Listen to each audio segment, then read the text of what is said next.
Hello, Yo, guys. This is Brian and William. We'll be doing a quick hi, review. I'm William. Hello, William. We'll be doing a quick review of Sword Art Online Ordinal Scales. And let's start. Alright, Willy. Ordinal Scales. What do you think of the story?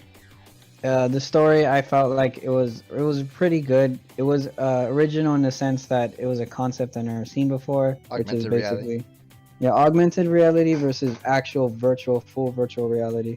That was a giant concept that was going through a lot of the media in the actual story. It was like, oh, this is better because you're not fully unconscious or whatever, and that was a really neat concept that they could have touched on more, but it was there. And then there was the romantic subplots that was in the thing.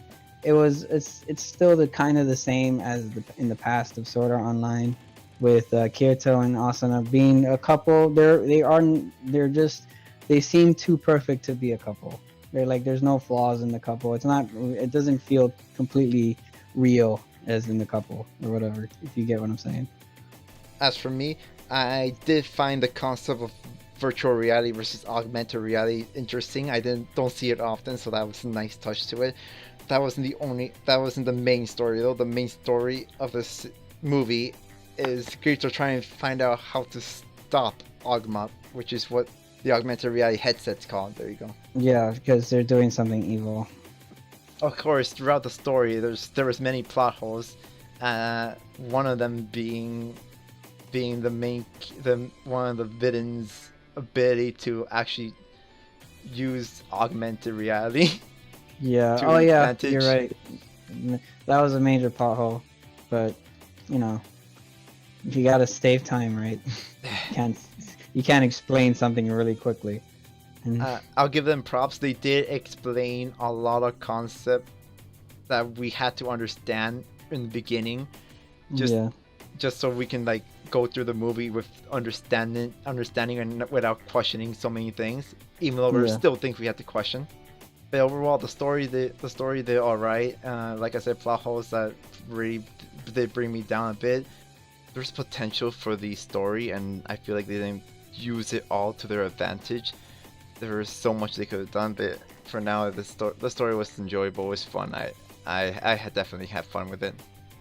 Let's quickly move over to the art.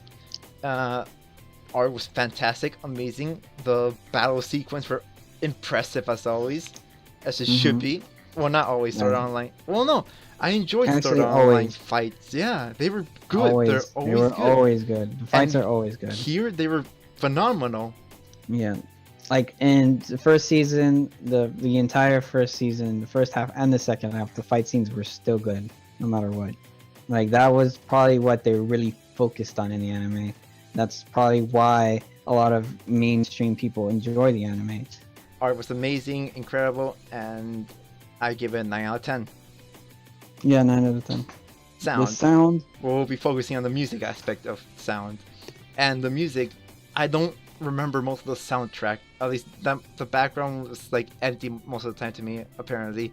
But there were two occasions I did notice music, and that's because it was obviously in our face. The idol singing like almost midway in the movie, in the fighting scene. It was great. She had this nice light music, and then it shifts to a dark tone music because of the mm-hmm. shifting of events that was happening, and that was great. Then the ending sequence, the ending music for the final fights were fantastic. Phenomenal. Yep, Yeah. were simply fantastic. I enjoyed listening to it. And then the ending credit music was, I think it was Crossing Field from the Mm. first Yeah. series, and that was always great to hear. Yeah. You, William? Nothing really to add to that. It was basically you explained it. Well, because there wasn't much memorable music other than just those moments, I will give it a 7 out of 10. Yeah. Let's move on to characters. Main characters, Kirito and Asuna. Kirito, okay, Asuna hasn't changed. Just biggest summary. Kirito, for the first half of the movie, he actually showed flaws. He was a flawed character, which was amazing. Literally never happened before. And then later on in the movie, he's back to his old self, guys. Simple as that. Yes, Kirito was more relatable in the first half. Second half, was no longer.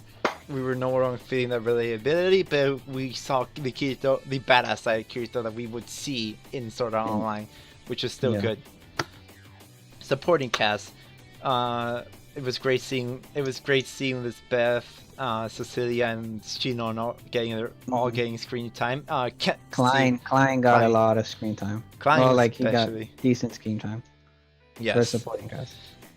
Now let's move on to one of the big characters with this movie, that centers around Juna, the little idol we see. Yeah, the idol. Yes, we can't really go into too much detail, but without going into too much detail, what are you gonna say?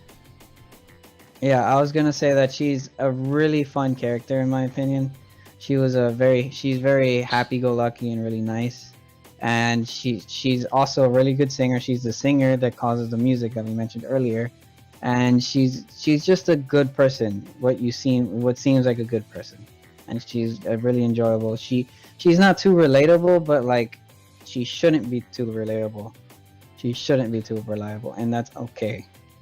We don't get much of Yuna's backstory in this movie, yes. But we do know who she is eventually, and we do. Yes. And it's not a story that hasn't been told before.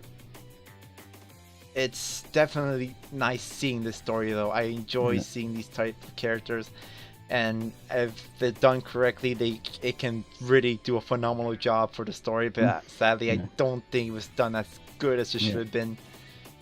I still like Yuna though. Okay. Let's move on to one of the main obstacles of the story, which is Edgy, the bad guy you see in the trailer. Yes, he, in my opinion, is probably the best character in this anime. As most people would say, he is one of the most badass characters I've definitely seen. Yes, in my opinion, he was just a good character overall. In reality, he was funny. He had some funny moments. He had his motivations. He was relatable. Like if any of us were put in his situation, we would fully understand why he's doing this. As a matter of fact, he's completely relatable. He's a completely relatable character. He's a character that some of us would actually. He's a character that some of us would actually have been in a situation of if we were him. Yes. He was a character that we can feel sympathy for. He's a character that we can actually enjoy seeing. Mm-hmm. And just in general, just feel pity for him at the end too. Yes. Sadly at the end, he's somewhat thrown away at the end. We don't really get to see anymore, which is sad because he was such a well done character. He was the best character. He was the best character. He was definitely the best character in this movie. Yes, I agree to this. And then the main villain, definitely, his motivation is not something new. But it's not new, but at the same time, it's like it is something sad. But it's sad. But the execution for his motivation could have been better written, and it somewhat fits with the SAO universe with what they have there, and it's like something a little new at least. Not his execution plan, but definitely his motivation for it. His motivation was new to this. Was new to the series, but not new to the genre. Alright. That's what we're saying. And so I have to give the characters a good 7.5 around there. Yeah. Mostly that's being carried by Edgy. We're not even kidding. Edgy definitely carried a lot. Edgy carried that. Kirito did a good job in the beginning too. I'll give him that. I was just happy to see him flawed for the first time. And now, enjoyment. How did you enjoy this, man? I honestly, if it was just on enjoyment, rating it, I'd probably say it's a 9. But if I now that I'm counting the flaws, it has to go down. Yes. But in reality, the enjoyment for me, it's a 9. Yes. I really enjoyed the movie. It was just a good movie to watch. It was eye candy the whole time, and Oh boy, they were eye candies, alright. oh yeah, the fan service, guys, come on, fan service is everywhere. No matter what, Okay, wait, no time matter out. what anime you're watching, there will be fan service. What he meant by everywhere is like he means in anime, Yeah, as in for the anime movie, history. they use it sparingly at least. Yes, they did. I'm not gonna lie, they did, but it's still there and it's fun. Yeah, when the movie was definitely enjoyable. There was, like I said, a lot of bland moments I didn't enjoy. But whenever there was the fighting, whenever there was a revelation or crucial moment, I somewhat did enjoy it. Yes, So I have to once again give my enjoyment a 7.5 out of 10. basically. Now 7 isn't a bad scoring, guys. It's above it's more than above average. Yeah, Brian's much more strict than I am, so. I definitely enjoy this movie. It's definitely has some memorable scenes, but not too much. So what will be your overall rating now? I would, like I said, like a 7. 7. Yep, that's. Maybe 7.5, close to a 7.5. I Pushing it a little, for me at least. I'd rather give a 6.5. I did give it some good scores, but overall it's like. No, I'm gonna stick with 7 actually. Yeah, I give it a 7 out of 10. It was good. Plot holes. There was plot holes. There was bland moments, but the fights made up for bland moments, and the story and characters. Some part of the story and characters actually made up for some of the plot holes. Not all of it. I can't really drop in. You know, there's our spoiler-free review. And he's in Dranik, and I'm Whiyum. And you're William. And we'll catch you on the next review / discussion, whatever we do. See ya, junks.